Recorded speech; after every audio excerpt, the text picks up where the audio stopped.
내 이거 수술 안 하고 이렇게 어떤 음식이라든지 운동이라든지 이런 부분들을 해보려고 하는데 어떻느냐 물어보시는 분들이 있어요.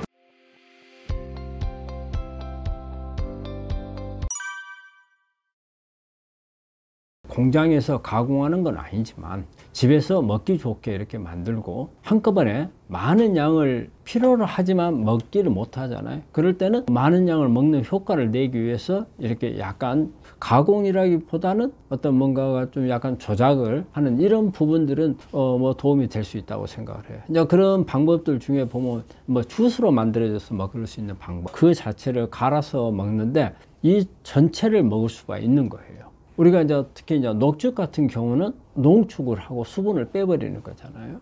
그리고 또 녹즙을 하게 되면 오히려 그 안에 있는 파이토케미칼들은 많지만 식이섬유 같은 것을 제거가 돼버리는 거잖아요. 찌꺼기를 버려버리니까. 그래 됐을 때는 문제가 될 수 있는 부분들이 있어요. 농축이 너무 돼서 간에 부담이 갈 수가 있어요. 그래서 양을 너무 많이 하거나 그 다음에 또 너무 장시간 하거나 또 아니면 간이 안 좋은 사람들이 이런 거 했을 경우라든지 또 간에 어떤 문제가 있는 간암이 있는 분들 아니면 간 전이가 있는 분들 이런 분들한테는 부담스러울 수가 있어요. 그런 녹즙 같은 경우는 그렇고 근데 주스 같은 경우는 이 안에 어떤 채소나 과일들이 가지고 있는 것을 전부 다 그대로 가지고 있고 또 식이섬유도 같이 가지고 있으면서 이걸 먹기가 좋게 좀 부드럽게 만들어주는 이런 부분들은 또 농축이 된 게 아니거든요. 이런 부분은 좀 괜찮을 것 같아요. 그래서 야채 주스를 많이 만들어 먹는 거 이런 부분들이 괜찮고 녹즙을 하는 것은 녹즙은 좋죠. 하지만 항상 주의할 게 농축이라는 것을 주의를 하셔야 되고 그 다음에 또 우리가 이제 액기스를 내 가지고 하는 부분이 있거든요. 액기스를 내서 이렇게 하는 부분들도 나쁘진 않아요. 하지만 액기스도 약간의 농축이고 안에 있는 식이섬유가 제거되는 이런 부분들. 그리고 이제 또 방법에서는 이제 익혀서 먹느냐, 이제 그대로 먹느냐, 이런 부분들인데, 그거는 이제 목적에 따라서 달라요. 내가 항산화 성분이 많이 필요하다 했을 때는 생으로 먹는 게 좋겠고, 근데 우리가 항산화 성분 중에서 특히 이제 비타민, 지용성 성분들을 많이 좀 섭취해야 되겠다 했을 경우에는 익혀서 수업으로 만들어서 먹는 이런 방법들도 좋죠. 그래서 우리가 보통 이제 히포크라테스 숲 같은 경우는 이제 거기에 해당이 되거든요. 히포크라테스 숲에는 여러 가지 성분들을 같이 넣고 이것을 익혀 가지고서 먹잖아요. 그래서 그렇게 익혀서 먹는 방법도 있겠고, 그래서 여러 가지 그 먹는 방법들은 다양하게 있지만 그 환자 상태와 목적에 따라서 다를 수도 있다는 거죠. 근데 일반적으로 볼 때 특히 이제 제일 많이 이제 질문하는 게 녹즙하고 야채 주스로 만드는 것을 많이 물어보는데, 오히려 어떤 좀 부담이 없으려면 주스가 좀 더 부담이 없고요. 약간 녹즙은 조금 여러 가지 고려해야 될 부분이 있고, 종종 간 검사를 해서 이상이 없는가를 확인하고 먹는 게 좋을 수 있습니다. 그게 이제 이런 부분들을 먹어서 우리 몸이 잘 받아들이면 좋은데 받아들이지 못할 수가 있어요. 그 이제 그런 부분에서 보면, 그래서 제가 이제 주스가 오히려 낫다는 이유가 그거예요. 주스는 우리가 농축이 아니기 때문에 간의 부담이 좀 적어요. 그런데 녹즙은 농축이란 말이에요. 그 파이토케미칼들, 우리가 파이토케미칼이라고 하는 것은 우리가 그냥 아주 거창하게 파이토케미칼 하지만은 어떤 식물 입장에서는 그게 자기 자신을 방어하기 위한 독이거든요, 일종의. 근데 이거 독이 적은 양이 있을 때는 약이 되는 거지만 이게 모아져 있어서 과량이 됐을 때는 정말 독작용이 나올 수가 있거든요. 녹즙은 어떻게 보면 그런 농축이기 때문에 독작용이 나올 수가 있어요. 하지만 또 녹즙이 일반 야채보다도 약성은 더 높을 수가 있어요. 또 야채는 너무 농축이 안 돼 있기 때문에 약성이 떨어질 수도 있어요. 하지만 녹즙은 농축이 되어 있기 때문에 약성이 강할 수도 있어요. 그러니까 그게 조절이 잘 돼야 돼요. 그래서 너무 오버가 됐을 때는 간이 나빠질 수 있죠. 또 신장 기능이 안 좋아졌을 수도 있어요. 그 다음 신장 결석 같은 거 이런 것도 생길 수가 있고, 이게 특히 녹즙을 제일 이제 조심을 해야죠. 녹즙을 할 때는 간 기능, 신장 기능 이런 부분들을 좀 살펴봐야 되는 거고, 근데 이런 검사를 하지 않고 이렇게 먹는다 할 때는 제일 먼저 보는 게 피로도를 봐야 됩니다. 내가 녹즙을 잘 먹고 있는데 아니 먹어도 피곤해. 그렇다면 이게 나한테 안 맞을 수 있어요. 그러면 얼른 가까운 병원에 가서 간 기능 검사 이런 부분들을 좀 해보는 게 좋아요. 그래서 만약에 간 수치가 상승한다.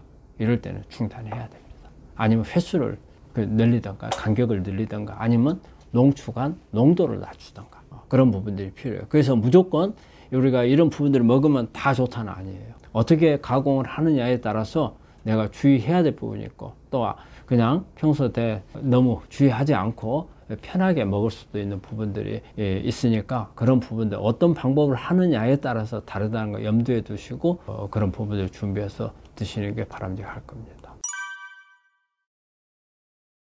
근데 이때 우리 환자분들이 주의해야 될 점이 방금 드라마틱 효과를 이야기를 했잖아요.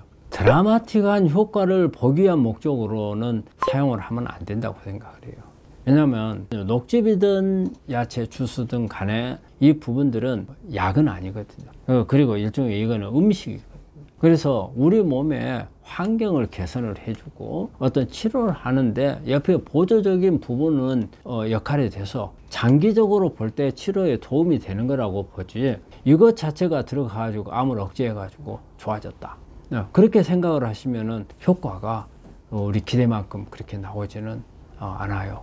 종종 이 부분 때문에 환자들이 와서 저한테 물어보는 경우가 종종 있어요. 어떤 부분이냐면 환자분들이 암 진단을 받았어요. 진단을 받고 뭐 1, 2기 대개 이제 막 2기, 3기 넘어가면은 이제 사람들이 겁도 나고 그래서 대학에서 하자는 대로 하는데 1, 2기 이런 분들이 의외로 이런 분들이 많이 찾아와서 하는 이야기가 뭐냐면 내 이거 수술 안 하고 이렇게 어떤 음식이라든지 운동이라든지 이런 부분들을 해보려고 하는데 어떻느냐 이거 물어보시는 분들이 있어요. 그러면서 이분들이 꼭 항상 본인들이 실험을 해보고 와요. 내가 암이 진단을 받고 이 음식 가지고 여기서 치료해보기 위해서 이렇게 했는데 의외적으로 컨디션이 좋아지고 내가 암이 다 좋아져 버린 것 같다. 실제 이제 검사도 안 해보고 이런 분들이 있어요. 그래서 나는 이렇게 하면은 좋아질 것 같은데 원장님은 어떻게 생각하세요? 이렇게 물어본 분들이 있거든요. 이분들이 잘못 생각한 게 바로 그 부분이에요. 이게 약 이상의 효과를 낸다고 생각하는 부분. 그래서 이걸 하면은 좋아질 거다. 내가 이걸 했으니까 또 어떤 분은 이런 말씀을 하세요. 내가 한번 이제 검사를 한번 해봐야 되겠습니다. 틀림없이 암이 없어져 버릴 가능성이 있습니다. 이런 분들이 있거든요. 그러면 이 음식이 완전 약의 효과를 낼 수 있다고 이렇게 생각하시는 분들이 많거든요. 아주 드물게는 뭐 그럴 수도 있겠죠. 하지만 통계적으로 볼 때 대부분의 경우에 있어서는 보조적인 영향입니다. 내 환경을, 내 몸 안에 나쁜 환경을 개선을 해주던가, 그 다음에 어떤 염증이 생길 수 있는 부분을 좀 막아주던가, 또 아니면 우리가 암이 만들어내는 이런 산화물들을 제거를 하거나, 아니면 산성도를 만들지 않게끔 해서 치료가 면역이 높여주고, 또 암에 어쨌든 억제할 수 있는 그런 힘을 줄 수 있는 그런 부분이라고 생각을 해야지, 이게 암을 없애버렸을 거다. 궁극적으로 우리가 암을 치료하기 위해서 쓰는 건 맞아요. 하지만 단시간에 약만큼의 효과, 수술만큼의 효과를 낼 거다가 이렇게 생각하시면 그거는 아니라고 봐요. 분들은 음식은 보조적인 부분이에요. 그리고 장시간 이렇게 꾸준히 하는 분들을 보면 상당히 좋아지는 분들이 많아요. 같은 기수였고 출발점은 같았는데 어떤 분들은 악화되는 분들이 있는 반면에 관리를 잘하는 분들은 오히려 자기가 가지고 있는 기수보다 훨씬 좋아지는 이런 케이스들을 제법 많이 보고 있거든요. 관리를 하고 안 하고, 음식을 어떻게 먹느냐, 그다음에 운동을 어떻게 하느냐, 이런 부분들이 영향을 주는 것은 우리는 그런 부분에서 환자한테서 느끼고 있거든요. 그리고 효과가 제법 있는 걸로 봐요. 하지만 단시간에 되는 건 아니라는 것을 꼭 우리 환자분들이 염두에 두었으면 합니다.